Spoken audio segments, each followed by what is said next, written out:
Yeah, I confess, Father, I confess, 'cause I've been living wrong.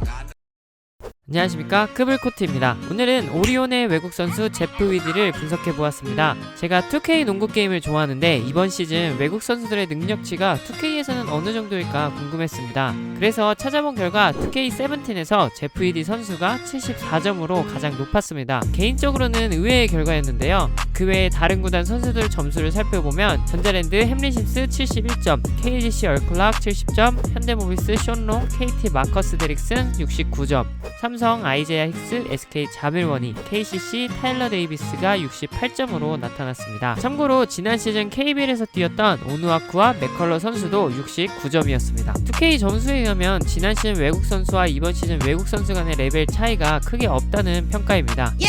제프 위디 선수는 키 2m 13cm, 104kg의 센터입니다. 농구 명문 대학 중 하나인 캔자스 대학교 출신인데요. 시니어 시즌 기록을 살펴보면 13.7득점, 8.5 리바운드, 3.9 블락을 기록하였습니다. 3.9 블락 기록이 눈에 띄는데요. 컨퍼런스에서 2시즌 연속으로 블락 1위를 하였고 수비 관련 수상 기록들도 굉장히 많았습니다. 한 경기 12개까지 블락을 기록한 경기도 있었습니다. 2012년 NCAA 챔피언십 게임에서는 흥미로운 매치업이 있었는데요. 켄터키 대학의 프레시맨이었던 앤서니 데이비스와 대결입니다. 두 선수 모두 득점은 많이 하지 않았지만 수비에서 두각을 보였는데요. 제프 위디 선수는 5득점, 7리바운드, 4블락을 기록하였고 앤서니 데이비스 선수는 6득점, 16리바운드, 6블락을 기록하였습니다. 그리고 라거나 선수와도 몇 차례 대결이 있었는데요. 라거나 선수가 좀 더 많은 플레잉 타임을 가지며 더 좋은 모습을 보여줬다고 생각합니다. 참고로 저는 이번 시즌 외국 선수들의 키가 커지고 레벨이 높아졌기 때문에 라거나 선수가 못할 것이라는 평가에 대해서는 동의하지 않습니다. 이와 관련된 컨텐츠를 준비 중이니 기대해주시면 감사하겠습니다.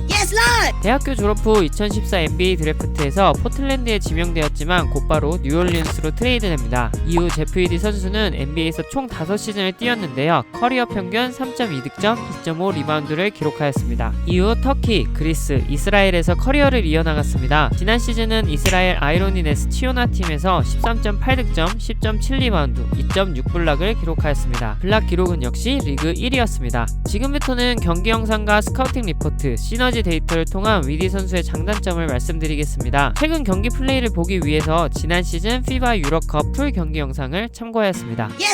첫 번째로 슛 블락 능력이 정말 뛰어납니다. 확실히 타이밍을 아는 선수라고 느껴졌습니다. 본인의 마크 선수 외에도 헬프 수비 상황에서도 좋은 타이밍에 블락을 하는 모습을 볼 수 있었습니다. 본인도 인터뷰를 통해 KBL에서 블락 1위를 노린다고 자신감을 보여줬는데요. 기대해봐도 좋을 것 같습니다. 패스 센스가 있습니다. 대학교 시절에는 하이로우 게임도 잘했는데요. 이성현 선수와의 하이로우 게임도 기대해볼 수 있을 것 같습니다. 그리고 지난 시즌 경기 영상을 보면서 패스 센스가 느껴지는 장면들이 있었습니다. 피켄롤 상황에서도 롤하며 패스를 받은 후에 다시 킥아웃하는 장면들도 많았는데 오리온의 슈터들을 살려주는데 큰 도움이 되지 않을까 생각해봅니다. 중거리 슛 능력이 있습니다. 슛을 자주 던지는 스타일은 아니지만 오픈 찬스에서 정확히 넣어줄 수 있는 선수입니다. 지난 시즌 2점슛 성공률은 62.3%였습니다. 물론 페인트존에서 시도한 슛도 포함한 것이긴 하지만 높은 수치라고 보여집니다. 자유투도 74%의 적중률을 보여줬습니다. 이러한 슈팅 능력 덕분에 픽앤팝, 픽앤롤 모두 가능합니다. 롤의 경우 키가 크고 마무리 능력이 있는 선수이기 때문에 페인트존으로 롤을 하는 것만으로도 본인뿐만 아니라 다른 선수에게 찬스를 만들 수 있는 장점이 있습니다. 이대성 선수가 볼 핸들러로서 위디 선수와의 좋은 호흡을 보여준다면 두 선수 외에도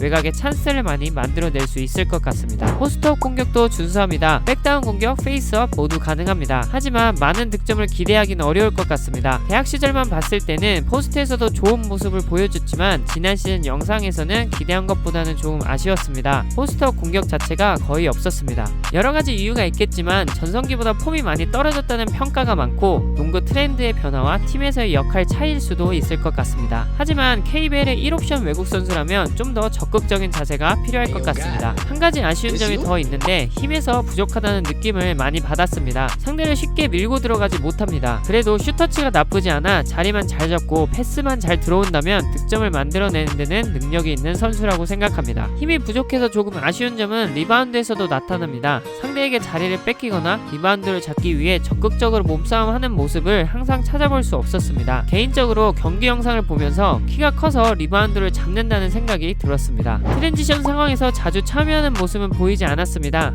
앞서 말씀드린 것처럼 마무리 능력이 있기 때문에 트랜지션 로테이션에 참가한다면 마무리까지 해줄 수 있지만 참여도는 높지 않은 것이 아쉽습니다. 다른 구단에 영입된 외국 선수들에 비해서는 조금 부족하다고 생각됩니다.